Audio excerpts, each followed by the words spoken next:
આજના આ પત્રકાર પરિષદમાં સૌ પ્રેસ મિત્રોનું હાર્દિક સ્વાગત કરું છું। રાજકોટ વોર્ડ નંબર 68 આમ આદમી પાર્ટીનો ઇન્ચાર્જ મારું નામ રાહુલભાઈ ભુવા છે। મને થોડા સમય પહેલાં વોર્ડ નંબર 4ના પરેશભાઈ પીપળિયા દ્વારા એક બદનક્ષી નોટિસ આપવામાં આવેલી છે અને સમગ્ર ઘટના એ હતી કે તિરુપતિ સોસાયટીના વિસ્તારના લોકોએ ત્યાં રોડ ઉપર દુકાનો બની ગઈ હોવાથી પોતાનો રોડ નાનો થઈ ગયો હોવાથી મને બોલાવેલ હતો અને ત્યારે હું ત્યાં ગયો અને તપાસ કરી અને જોયું ત્યારે ખ્યાલ આવ્યો કે રોડ ઉપર દુકાનો બનાવી નાખવામાં આવેલી છે। ત્યારબાદ મેં ત્યાંના અધિકારી ને વાત કરી શ્રીવાસ્તવ સાહેબને, પણ એને કોઈ રસ ન લીધો એટલે બીજે દિવસે મીડિયા મિત્રોને મેં બોલાવેલા હતા અને મીડિયા મિત્રોને આ સમગ્ર ઘટનાની જાણ કરી હતી અને મીડિયા મિત્રોએ આ સમગ્ર ઘટના ઉજાગર કરી અને કમિશનરશ્રીને પણ સવાલ પૂછેલા અને ત્યારબાદ ત્યાંના જે સ્થાનિક જે રોડ ઉપર દુકાનો બનાવવામાં આવેલી હતી અને એ દુકાનોને નોટિસ આપવામાં આવી કે ભાઈ આ 15 દિવસમાં દુકાનો શા માટે ખાલી ન કરવી, આ અંગેની નોટિસો આપવામાં આવી અને દબાણ દૂર કરવાનું કહ્યું। તો ત્યારબાદ આ ઘટના સ્થાનિક કોર્પોરેટર પરેશભાઈ પીપળિયાને ન ગમી અને એમને મને બદનક્ષીની નોટિસ આપી છે।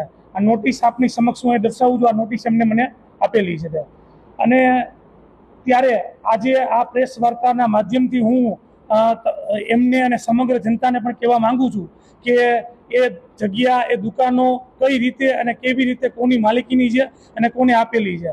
આજે એ દુકાન જેમને વેચેલી છે એમાંના એક વ્યક્તિ મેપાભાઈ ભરવાડ એમનું નામ છે અને મેપાભાઈ ભરવાડે 9.5 લાખ રૂપિયા આ વ્યક્તિઓને અલગ અલગ આપેલા છે અને આજે એ મેપાભાઈ ભરવાડ પોતે પોતાના 9.5 લાખ રૂપિયા લેવા માટે પણ તલપાપડ કરી રહ્યા છે અને એ દુકાનો ખાલી કરાવવા કે દુકાનો બીજા કોઈ ન લે એ ઉદ્દેશથી જ એ સમયે મેં આ મુદ્દા લોકોની સમક્ષ, જનતાની સમક્ષ મૂકેલો હતો।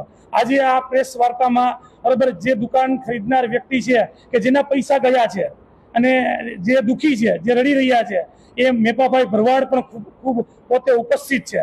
તો હું મેપાભાઈને બોલાવીશ, આપ એમની પરિસ્થિતિ જુઓ। મીડિયા મિત્રોને પણ વિનંતી કરીશ કે મેપાભાઈ પોતે વિકલાંગ છે, શારીરિક રીતે પોતે એમની જુઓ, આવા હાલત જુઓ આપ। અહીંથી પોતાની અહીં બેસો મેપાભાઈ, બેસો। આજે એમની સાથે હતા વલ્લભભાઈ પીપળિયા અને પરબતભાઈ રંગાણી। આ 3 વ્યક્તિઓ સાથે મળી અને મેપાભાઈ સાથે ડીલ કરી હતી।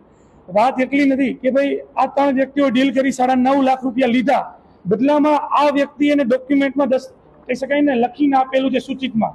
હવે જ્યારે મેપાભાઈ આ વ્યક્તિને શૈલેષભાઈ આસોદરિયા નામના વ્યક્તિ છે, શૈલેષભાઈ આસોદરિયા નામના વ્યક્તિ આખી ફાઇલ બનાવીને આપેલી છે અને ફાઇલમાં મેપાભાઈએ 9.5 લાખ રૂપિયા આપેલા છે।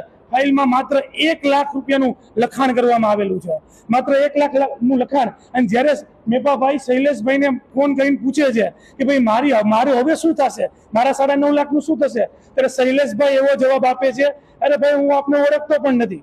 અને જ્યારે પૈસા અલગ વ્યક્તિઓ લે છે, દસ્તાવેજમાં અલગ વ્યક્તિઓ સિગ્નેચર કરે છે, સાઇન કરે છે અને જ્યારે એમની પાસે જવામાં આવે છે ત્યારે આ લોકો એવો જવાબ આપે છે કે મને આ વિશે કંઈ જ ખબર નથી। તો સાથે મળી અને આ બધા લોકોના રૂપિયા લૂંટી રહ્યા છે, સાથે મળી આવા ગરીબ માણસો, વિકલાંગ માણસો બરોબરના રૂપિયા લૂંટી રહ્યા છે। આજે હું એ તમામ લોકોને કહેવા માંગુ છું કે આ બધા જની પાછળ જો કોઈનો હાથ હોય તો એ કોર્પોરેટર પરેશભાઈ પીપળિયાનો જ છે। આજે મને એને નોટિસ આપી છે, નોટિસ આપી અને ધમકાવવા માંગી રહ્યા છે, નોટિસ આપી અને એવું કહે છે જાહેરમાં માફી માંગો। હું શા માટે માફી માંગુ? મેં એવો કયો ગુનો કર્યો છે?